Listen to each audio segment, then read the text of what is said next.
Apple has announced its new iPads, but more importantly, it has low-key announced some game-changer software coming out for it.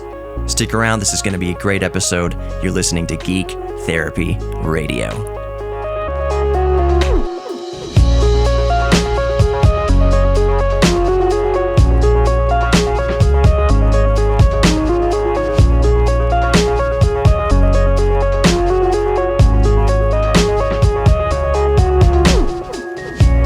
Welcome to Geek Therapy Radio. You've got your mental curator, Johnny Hemberger. There's a few things I want to talk about in the show, but right off the bat, before I forget or move on or get distracted to other things, because I never get distracted by other things on Geek Therapy Radio, do I? Or I never talk about one subject for the entire show that I said I'm only going to spend a couple minutes on here in the first segment. But anyways, I never do that here on this show. So the new iPads have been announced. Apple has announced the new iPad lineup, all fine and dandy. The iPad Pro is coming out with the new M2 chip in it. I almost called it M.2 chip. M.2 is a connection interface for solid-state drives and other peripherals. No, so the new iPad Pros have Apple's M2 chip in it, which is very cool. And by the way, I still maintain that with this modern generation of M2 chips that are coming out, that in M2 devices that are coming out, so MacBooks, MacBook Air, MacBook Pros, and things like that are coming out with the M2 chip in it, that the real winners in all of this are the people who haven't got onto the Apple Silicon bandwagon yet. It's not a bandwagon. I mean, it's an incredibly useful technology. And I bought my Apple M1. It's the first Mac that I ever bought. My M1 MacBook Pro 13-inch back pretty close to launch in, I think it was 2020. And I have not looked back. Watt for watt, it is an outstanding machine, an outstandingly capable machine. I got the 8 gigabyte model, 512 gig solid state drive, 8 gigabytes of RAM, because one of the things I told myself when I jumped on to get a Mac as a laptop, as a day-to-day PC, even though I don't use it daily, was that I wasn't going to spend no $4,000 or whatever on, fully speccing out a MacBook Pro with the M1 chip. So I said, you know what, 512 gigs of memory, 8 gigabytes of RAM, that's all I'm willing to spend on this. And it was a lot of money. It was $1,200, I think, back when I first bought it. There has been absolutely zero buyer's remorse. I said, you know what, I'm going to use this as kind of a video editing thing, especially a portable video editing rig, and it is more than capable of 4K video editing. I don't know if you've seen, I'm sure it's old news now, but all the reviews and everything and demonstrations and benchmarks of the M1, the 2020 M1 chip doing video editing in Premiere and Resolve and Final Cut, even with just 8 gigabytes of RAM. And remember, this is unified memory that the entire system is using, and the GPU has direct access to it. Obviously, the CPU has direct access to it. The fact that you can do 4K video editing so seamlessly, it's sorcery. It seems like sorcery that it's able to be this good at 4K video editing with just 8 gigs of unified RAM. It's nuts. So I don't regret not going for the 16 gigabyte model. If I did get another MacBook or Mac device at some point in the future, I would get at least 16 gigs. Honestly, probably 32 gigs. The thing there is that it's so unbelievably expensive. I won't say outrageously expensive, because I do think that the performance, especially watt for watt performance, definitely makes it a better value than Macs of the past. There's not so much of the Mac tax. There is the Apple tax, so to speak, the Mac or Apple tax. That's still there, but it's not as bad as it used to be when you would get the Core i9s that would overheat and throttle underneath base clock and all sorts of stuff. It's not as bad, because the M chips, the in-house Apple Silicon chips, are so good, have such great performance that you're no longer wasting a whole lot of money just to have an Apple logo on the device you used. Now, I'm getting a little sidetracked, obviously. Some people need to use Macs for work and for the programs they're using. For instance, if you are required to use Final Cut Pro, you have to be on Mac. So that's just one case where people need to stay in the Mac ecosystem because it's what they use for all of their work, and they have to pay that Apple tax, so to speak. But I'm just saying, for somebody who's thinking about getting on the Apple bandwagon now, or at least getting one Apple device, that Apple taxes, the gap the margin has narrowed a little bit because the performance is there. So if you bought a $4,000 spec'd out MacBook Pro, I think it even goes probably higher than that. Yeah, it's probably more than you need, but the performance value even for $4,000 is there. And again, if you're speccing out a device for $4,000, that means you're most likely going to be serious about the work that you're doing, and you're going to need that kind of performance. You're editing 4K videos with timelines that are that complicated and that complex that you do need all that horsepower. You might be working for a design studio or photo editing studio, and you kind of need that hardware to do your job. If it's what's helping you earn your living, if it's what's allowing you to earn your living, and it's the professional software that you're using only runs on Mac, then of course what I'm saying is kind of out the window. But this is kind of a good segue back around to what I wanted to mention. The new iPads, especially the Pro iPads, iPad Pros that have the M2 chip. What I really wanted to get to about this, and I can tell that I'm going to run into the next segment about this, is there was a low-key announcement along the way that Davinci Resolve is coming to iPad OS, and especially the new iPad Pros. We don't know right now if Davinci Resolve is going to be available on the App Store for devices without an M chip in it. I would imagine that it will be available to the older MacBook or older iPad Pros with the M1 chip in it. I have no reason to believe that it will be locked exclusively to new iPad Pros with the M2 chip. The M1 chip is obviously perfectly capable of running Resolve. It's the same M1 chip that is in my MacBook Pro, that's in all MacBook Pros. It's the same chip. You know it can run on there. But I want to talk about kind of the ramifications of Davinci Resolve coming to the iPad. Because at first I was like, oh, this is awesome. Guess I'm getting an iPad. And then I thought about it a little bit more. Am I? More Geek Therapy Radio coming up. Don't go anywhere.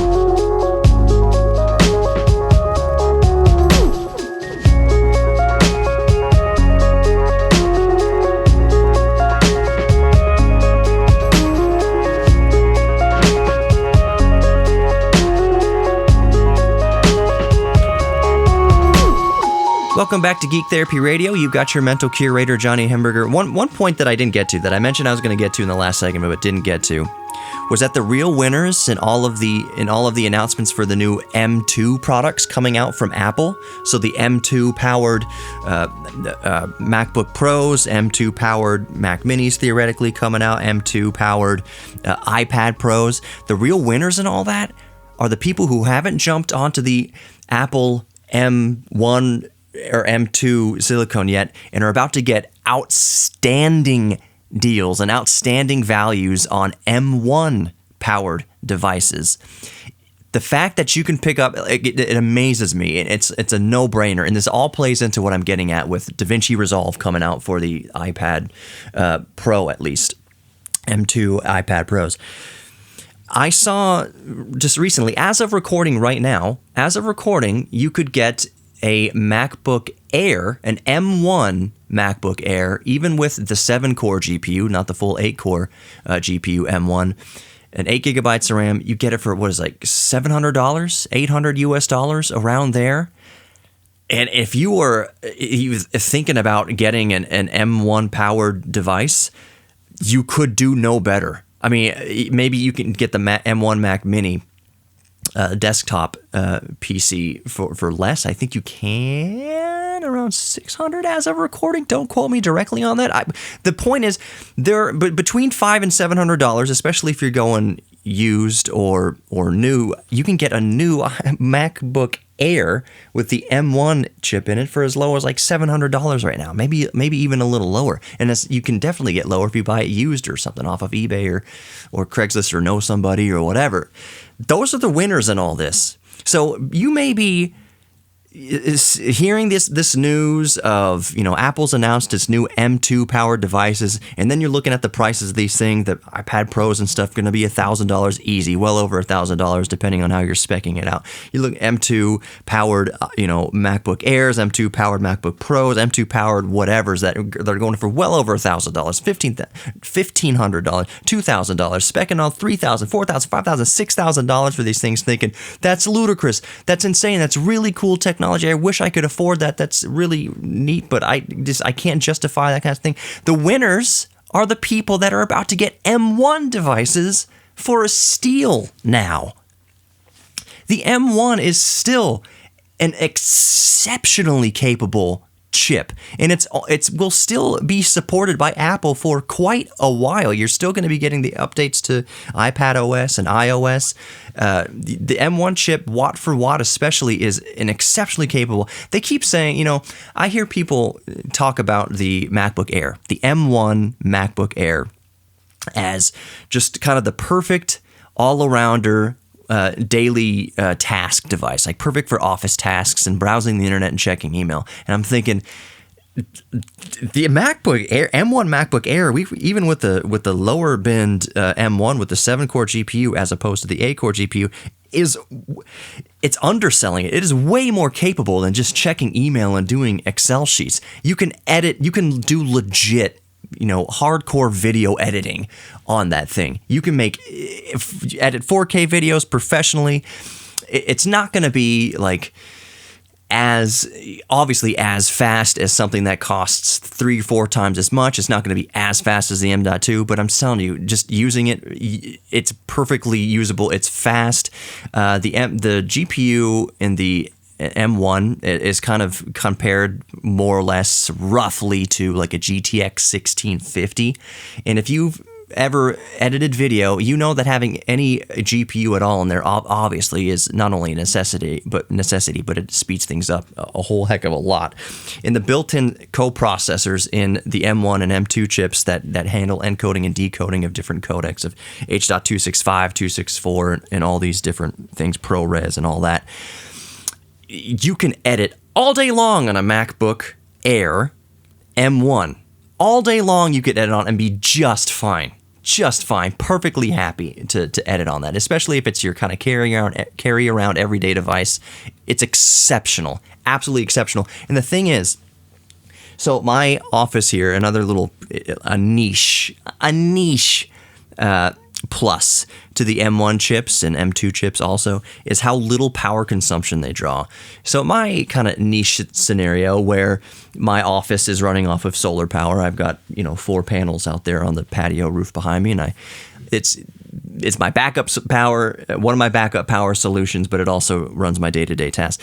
The only reason I'm mentioning that, I'm not telling you to go out hug a tree or anything like that, or I'm not telling you to go buy an EV or something. What I'm telling you is when you're running off of even a generator, even if you're running off a gas generator, and how much power you're consuming matters. If you consume more power with a gas generator or a diesel generator or natural gas generator, it means you consume more energy to create that electricity. And the same thing is when you have a solar power setup, you're not consuming, a consumable, but you are kind of drawing on the system. So if your system is putting out 500 watts, give or take, what my system is right now, there's like a power budget that if I want to break even and keep the battery top charged, that I don't want to go over that 500 watts. I don't want to get too convoluted with this. All I'm saying is when I say things like watt for watt performance of Apple M-powered devices, one of the niche benefits is that you go back to the MacBook Air that I was talking about. You're doing all that all-day video editing, and that laptop or Mac Mini, the M1 chip, the M1 system is not drawing more than 50 watts at peak. At peak means like you're charging the battery at the same time. Let's say you turn on your laptop and it's 20% battery life, and you're doing a hardcore video encoding, a task that's just pegging your system to the max. You're not going to pull much more than 50 watts from the wall with an M1 powered MacBook Air.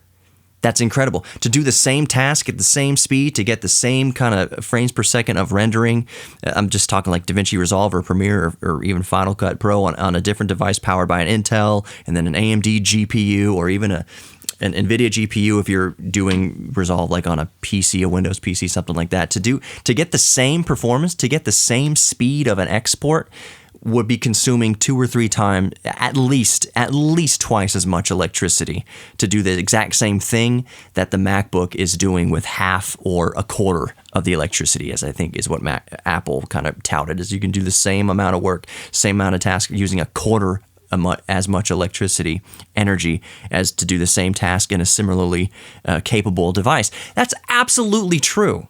It's incredible. So all of that to kind of come back around. I just wanted to paint the picture that you see these new MacBooks coming out, Apple devices coming out with the M.2, with the there I go again, with the M2 chips, and they cost $1,200, $1,500, $2,000, $3,000, $4,000, $5,000, $6,000, $7,000 for these things, and you're thinking that's crazy, lunatic. The real winners are the people about to buy used M1 devices at obliterating discounts. It's an exceptional value. They are still exceptional chips, exceptionally capable and powerful chips. Those are the winners. The winners are the people who are about to go buy a MacBook Air for $700. That's the real winner in all of this. So let's bring it back around. The new iPads have been announced, and under the radar, kind of they breeze through it with Apple's announcements and everything, is that Davinci Resolve, and this is for video editors out there, and I guess you can apply same principles even if you aren't a video editor. You can kind of think about this in whatever way it applies to you. Davinci Resolve coming to the iPad, especially the iPad Pros. We actually don't know if they're coming out to any of the Bionic-powered iPads, so like the A14 powered iPads or A13, A12 powered iPads. We don't know yet, but we do know that Davinci Resolve is coming to the App Store. And this segment's ending again. I promise I will spend the next segment. I will start off with my real thoughts on Davinci Resolve coming to the App Store and to iPads in general. The idea of Davinci Resolve, video editing software, coming to the iPad. It's a very interesting prospect. On the surface, for me, I can only speak my opinion, it seems really cool. Anyways, more Geek Therapy Radio coming up. Let's get into it. Don't go anywhere.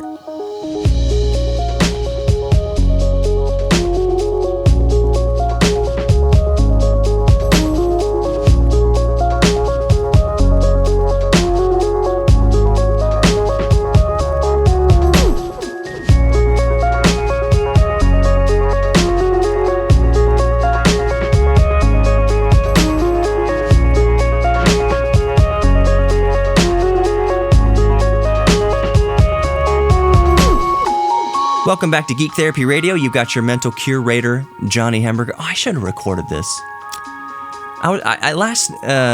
Last time I recorded this broadcast podcast, I set up the camera. I was like, why don't I just upload it to YouTube? It can't hurt. Like, even if people dislike it, whatever, it doesn't really matter. Just record something, put content out there. There's going to be people that'll dig it. There'll be people that, enjoy the conversation and enjoy kind of hearing the information and hearing my opinion on it and kind of seeing what I'm doing.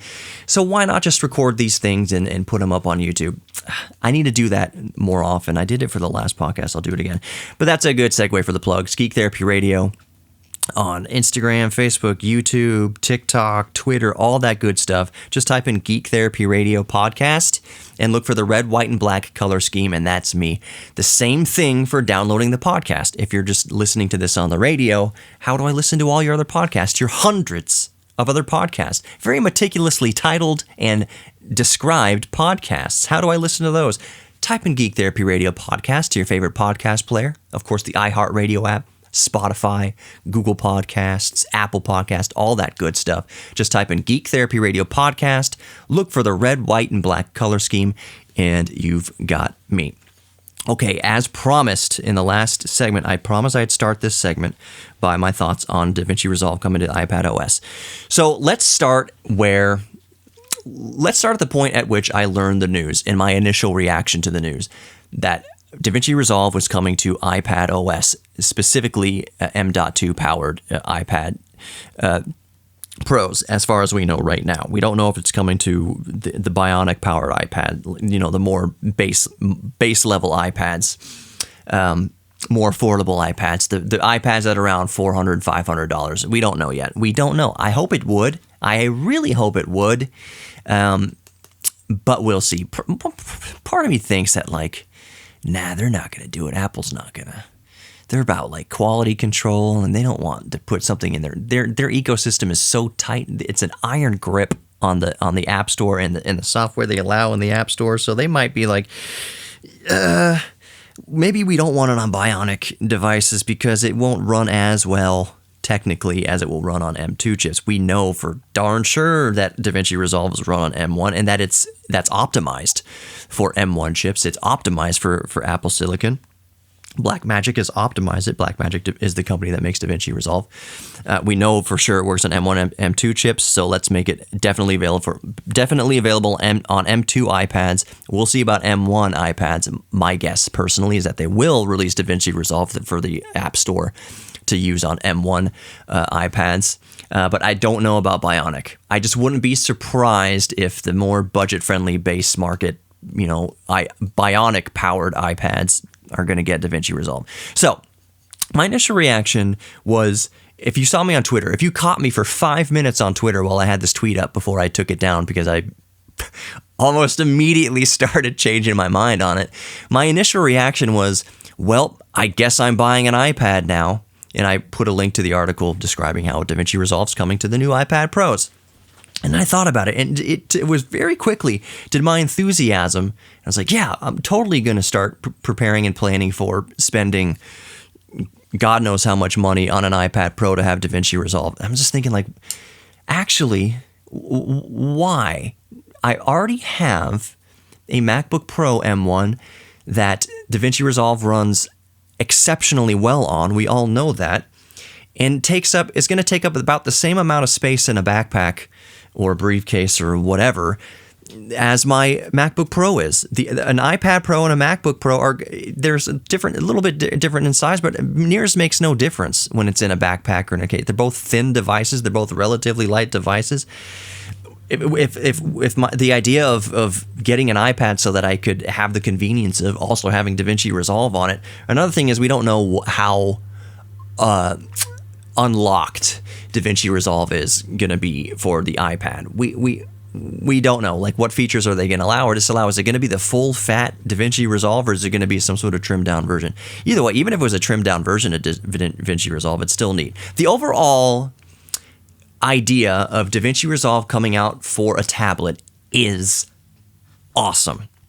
But where I started to kind of reel back my initial gut reaction of I'm getting an iPad now because I already have a MacBook Pro and it'll be cool to have Davinci Resolve on the iPad and just kind of keep it all in the ecosystem, and that might work out really well for me. I was like, but then again, I was like, but I don't.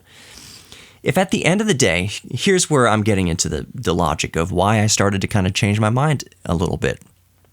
First, I'll start off by saying is that if you already need a tablet, if you're already in the market for a tablet, if you haven't bought a new iPad for a few generations and you're thinking, oh, okay, this is probably a good time for me to step in and get an iPad. For those people who already knew they were going to get a new iPad anyways, or are in the market for a new iPad, and they're also video editors who happen to use Davinci Resolve, that's excellent news. If I was in that group where I was already going to get a tablet, and this kind of sealed the deal for it, then yeah, being that group of people I can understand totally why this is more exciting than it is for me.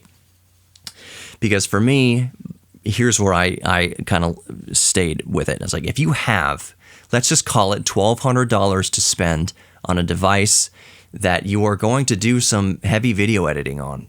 If that's the main goal, if that's your main thought here is doing some serious video editing, and you have $1,200 to spend on a decently spec'd iPad Pro M2, I don't know how much the price is yet, or off the top of my head, but I'm guessing it's around $1,000, or you have around $1,000 to spend on a dedicated video editing device, like a laptop that has the same chip in it. Like if you were getting an M2 powered, MacBook Pro or something eventually when it comes out, or even an M1, like if you could only spend money on one thing, get the laptop. 100% all day long. Get the laptop if you're actually going to be sitting there and if you need a serious video editing device. I don't think that's any kind of argument or contest. But the fact that Davinci Resolve now exists on the iPad, the M2 iPad Pros at least, that's a good temptation. Not a temptation. That's a really good prospect if you already need an iPad.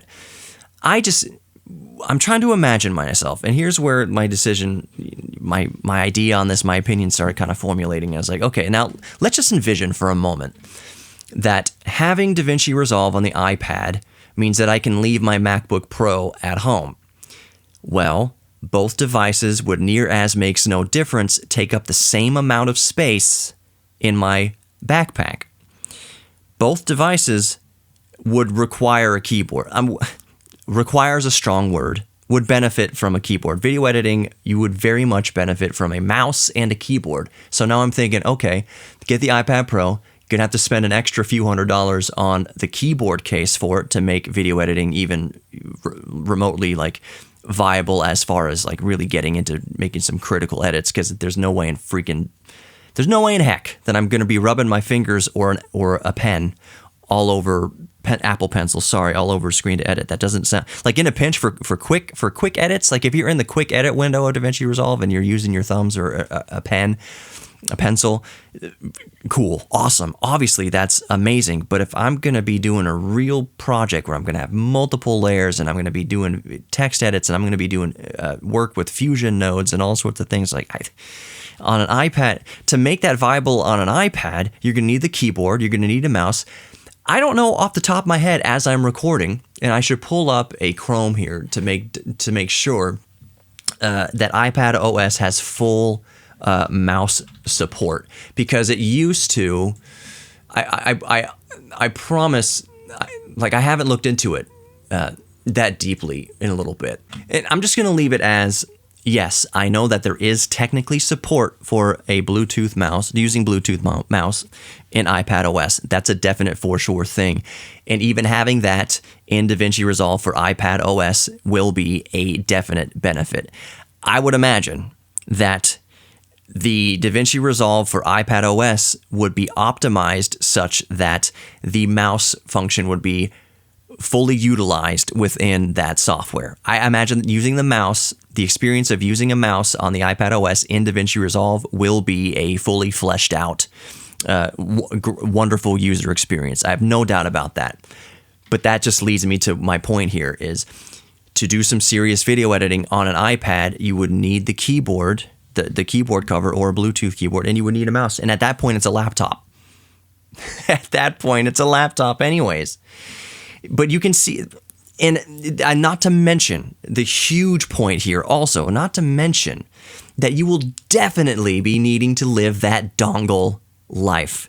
You will need your 2 or 3 external solid-state drives hooked up through the dongle, running to have a scratch disk, to have a cache disk, to have the files on, the big video files on there. Like you would need for a serious editing session, you would need mouse, keyboard, dongle with the hard drives. And at that point, you might as well have had a laptop for a better value that's more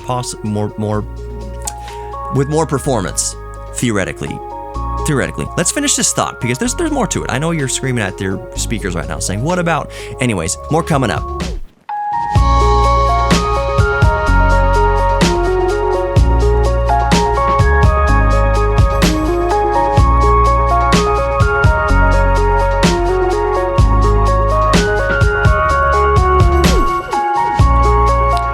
Welcome back to Geek Therapy Radio. You've got your mental curator, Johnny Hemberger. I'm talking about DaVinci Resolve, video editing software coming to the iPad OS, specifically the M2 iPad Pros. That's what we know so far.